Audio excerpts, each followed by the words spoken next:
सवेरे जागो, सबसे पहले हाथ का मंथन करो।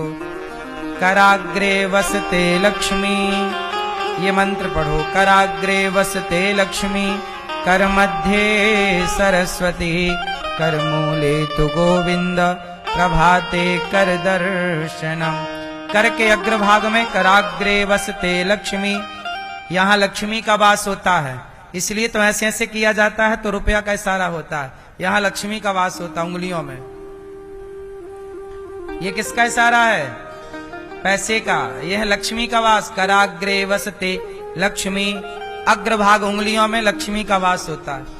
कर मध्य सरस्वती, मध्य भाग में सरस्वती, यहाँ सरस्वती।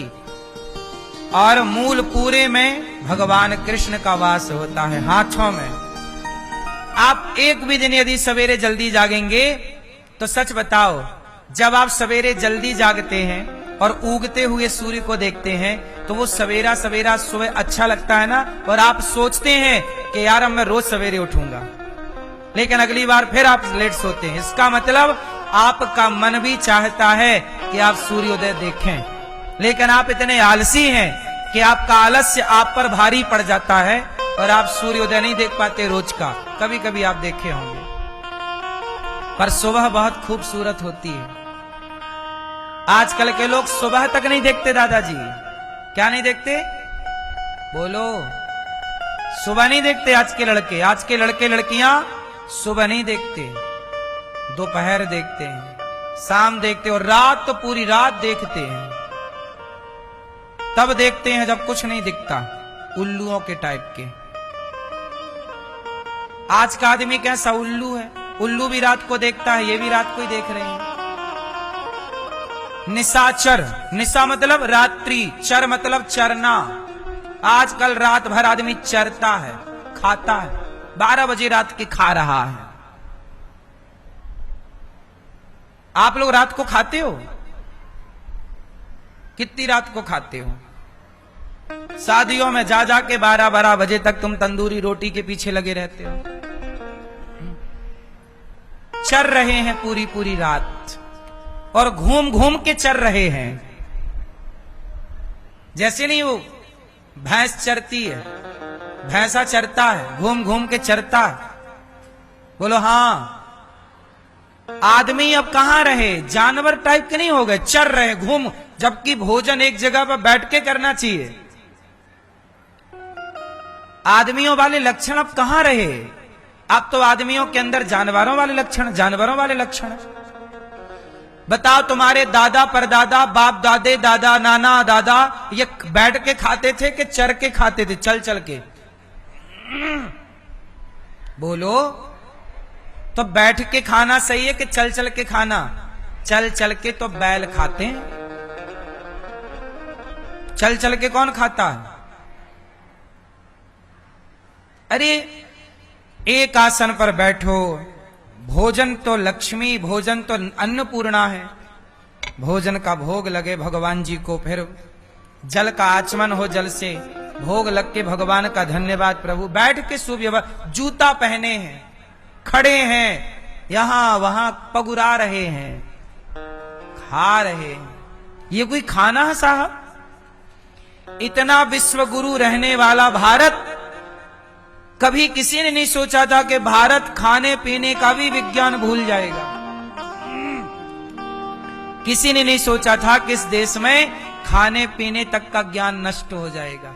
सच बताऊं, आप लोगों के भीतर, आप लोग मतलब कुछ लोगों के भीतर खाने पीने का भी विज्ञान नष्ट हो चुका है, खाने पीने का भी संस्कार नष्ट हो चुका है। बात सही है कि गलत है? कब खाएं कब ना खाएं, क्या खाएं क्या ना खाएं, कितना खाएं कितना ना खाएं, क्या क्या खाएं क्या क्या ना खाएं, ये विज्ञान है। आयुर्वेद बताता है क्या खाओ क्या ना। ये सब ज्ञान था हमारे पुराने लोगों को, उस विधान से हम लोगों ने खान पान अपना बनाया था। आपको क्या लगता है कि आप ही सब जानते हो? पहले के लोग अनपढ़ गंवार थे, पहले के लोग कम पढ़े लिखे थे, तुमसे ज्यादा जीते थे, स्वस्थ जीते थे। आज तुम जितनी ज्यादा डिग्रियां दिखा रहे हो उतने बीमार हो, उतनी जल्दी मर रहे हो और बने अपने आप में अब बड़े होशियार हो आप। इसलिए पहले क्या करें, पहले जागो, पृथ्वी माता को प्रणाम करो, हे पृथ्वी मां आपका धन्यवाद। और इसके बाद अपना दाहिना पांव सबसे पहले जमीन पर रखो, पृथ्वी मां को प्रणाम करके भगवान का धन्यवाद दो। सवेरे जाग कर 2-4 गिलास पानी पियो, ताकि शरीर में पानी के प्रेशर से और जितनी आंतों की गंदगी है सब एक जगह जाके इकट्ठी हो। 10-20 कदम चलो। इसके बाद पहले के लोग क्या करते थे, खुले में शौच करने जाते थे तो पानी पी के जाते थे, तो 100-200 कदम चलते चलते चलने से क्या होता है, जितना भी रात भर में खाया था कल, वो मल जो है वो इकट्ठा हो गया मल की थैली में। और जब जाते थे तो वो चूंकि आपने चल लिया ना, अब आजकल क्या बिस्तर से उठे सीधे वॉशरूम में घुस गए, चलना हुआ नहीं, इसलिए आपका पेट साफ नहीं होता। इसलिए पेट में गंदगी बनी रहती है और वो तमाम बीमारियों के रूप में परिणत हो जाती है। शौच करने के पहले कम से कम 200 कदम चलना जरूरी है। बोलो हाँ कि ना। 4 गिलास पानी पियो, 100 कदम चलो, फिर नहाओ, फ्रेश हो और नहा के सूर्य भगवान को कपड़ा साफ पहन के सूर्याय नमः, आदित्याय नमः, भौमाय नमः, सूर्य भगवान को जल चढ़ाओ। सूर्य भगवान को जल चढ़ाने के बाद अपने घर में जो गोपाल जी हैं, शालिग्राम जी हैं, उनको स्नान कराओ, उनकी सेवा कर लो, जरा स्नान कराओ। थोड़ा समय है तो श्रृंगार करो, पूजा करो, भगवान का पूजन करो, भगवान से प्रार्थना करो, हे प्रभु ये परिवार आपका, ये व्यापार आपका, त्वमेव माता च पिता, हे प्रभु सब आपका है, प्रणाम करो। समय है तो सुंदरकांड का पाठ कर लो, थोड़ा हनुमान चालीसा का पाठ कर लो, ईश्वर को थैंक यू दो कि प्रभु आपने हमें ये जीवन दिया, धन्यवाद। भगवान को भोग लगाओ, फिर थोड़ा प्रसाद पाओ, फिर खाओ पियो आनंद से, फिर अपने काम पे जाओ। पहले हाजिरी भगवान के चरणों में लगाओ, नहा के लगाओ। शरीर को स्वस्थ रखो, ना हो तो शौचम, क्या क्या चाहिए आजकल, सत्यम नास्ति तपः शौचम दया दानम न विद्यते। नहा धोकर क्या करो, भोग लगा के भगवान को पूजा पाठ करके भोग लगाओ। और फिर रोज कोई भूखा हो, प्यासा हो, आपके द्वार पर उसे भूख को भोजन दो, प्यासे को दो, खिलाकर खाओ। नियम बनाओ कि पहले हम देंगे फिर खाएंगे।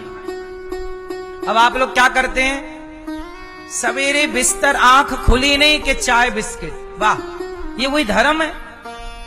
आज तुमने सूर्योदय हो गया, तुमने क्या पुण्य का काम किया, बस चरने लग गए, ये कोई धर्म? अरे पहले किसी को खिलाओ। इसलिए हमारे सनातन में पहली रोटी अलग निकाल के रखी जाएगी, ये गाय की है। पहले कौन खाएगा, बोलो, गाय। और आखिरी रोटी कौन खाएगा, कुत्ता। और कोई साधु आए द्वार पर तो बड़े सम्मान से पहले के लोग उसे भिक्षा देते। अरे हमारा बड़ा भाग्य है कि आज हमारे द्वार पर कोई साधु आया, भिक्षा लेने आया। आपको पता है संत वृंदावन में संत लोग क्या करते हैं, बोलो, आपको पता है वृंदावन में संत लोग क्या करते हैं, संत लोग मधुकरी करते हैं। मधुकरी क्या होती है, भिक्षा लेकर के खाते हैं। मैया भिक्षाम देही। साधु का धर्म होता है, सन्यासी कभी आग का स्पर्श नहीं करता। जो सन्यासी होता है ना मेरी माँ, वो आग का स्पर्श, नियम है कि वो रोटी नहीं बना सकता, आग का स्पर्श नहीं कर सकता। जो सन्यासी है वो गृहस्थों के घर जाएगा और गृहस्थ लोग भिक्षा देंगे, उसी से वो अपना पेट भरेगा और भजन करेगा। भाई भजन करने वाले साधु को भी पेट भरने के लिए रोटी तो चाहिए, और वो रोटी कहां से आएगी, गृहस्थों के घर से। जब राम पढ़ने गए तो विद्यार्थियों का धर्म क्या था, भिक्षा मांग कर लाओ। राम भिक्षा मांगने जाते थे। भगवान कृष्ण गुरु जी के यहाँ गए गुरुकुल, तो भिक्षा मांग कर लाते। जो भिक्षा मिलती उससे गुरु माता रोटी बनाती, भोजन बनाती, बच्चों को देती, बच्चे काम करते, पढ़ते और सीखते। यही परंपरा इस देश की रही है। अब कोई बालक तुम्हारे घर भिक्षा मांगने आए, आज भी जब यज्ञोपवीत होता है, जनेऊ होता है ना, तो बालक जनेऊ वाला भिक्षा मांग के लाता है। आज भी भिक्षा का विधान है, भिक्षा एक परंपरा है। भिक्षा कौन लेगा? साधु।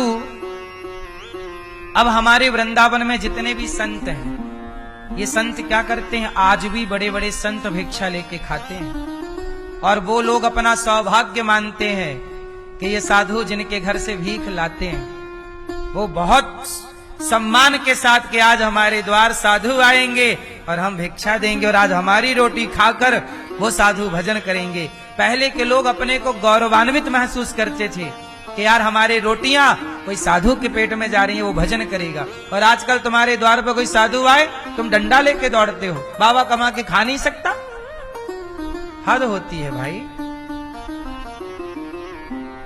द्वार पे आए को रोटी दी जाती है, उपदेश नहीं। लेकिन आजकल के लोग क्या दे रहे हैं? उपदेश दे रहे, रोटी नहीं दे रहे हैं। इसलिए आजकल आप लोगों के दरवाजे अब कोई नहीं आता। बोलो हाँ। अरे गृहस्थ की सुंदरता किससे है? वो गृहस्थ नहीं जिसके द्वार से गाय ना गुजरती हो, जिसके द्वार से संत ना गुजरते हो। तुम्हारे द्वार पर गैया नहीं आती, तुम्हारे द्वार पर साधु नहीं आते, तो तुम्हारे द्वार पे कौन देवी देवता आएंगे? फिर तुम्हारे द्वार पे कौन आएगा? फिर तुम्हारे द्वार पर शराब आने लग जाएगी, तुम्हारे द्वार पर वैश्याएं आने लग जाएंगी। आज यही तो हो रहा है। साधु संत द्वार पे आते नहीं है, गैया आती नहीं है, तो आजकल आपके द्वार पे कौन आता है? आजकल शराब आती है आपके द्वार पे। शराब घरों पे आ रही है, शराब पी रहे हैं। आपके द्वार पर कौन आ रहा है? नाचने वाली आ रही हैं, अर्धनग्न स्त्रियां आ रही हैं। जब साधु संत अच्छे लोगों की एंट्रियां बंद हो जाएंगी तो अपने आप बुराई प्रवेश करेगी। बोलो हाँ कि ना? आपके द्वार पर संत लोग आते हैं? बोलो। रोज आते हैं? कभी कभी आते हैं। पर गौरी गोपाल के द्वार पर रोज हजारों संत भिक्षा लेने आते हैं। और ये दास अनिरुद्ध गृहस्थ है ना, मैं अपने गृहस्थ धर्म का पालन करता हूं। रोज 12 महीने सवेरे 8 बजे घड़ी में, सुबह 8 बजते ही गौरी गोपाल में ये संत आकर के लाइन लगाकर खड़े होकर और गौरी गोपाल से दाल चावल सब्जी रोटी खीर पूड़ी लेकर जाते हैं, खाकर भजन करते हैं। ये नित्य की सेवा है 12 महीने। हम गृहस्थ हैं साहब, हम अपने गृहस्थों का गृहस्थ कर्तव्य पालन कर रहे हैं। गृहस्थ की सुंदरता किससे है? कि द्वार पर सदा साधु संत आते रहें, अन्नपूर्णा की कृपा बनी रहे, रोटी बने। हे भगवान, केवल हमारे बच्चों के लिए और हमारे लिए ही भोजन ना बने, अपितु साधु संतों के लिए, दीन दुखियों के लिए भी हमारे घर भोजन बनना चाहिए।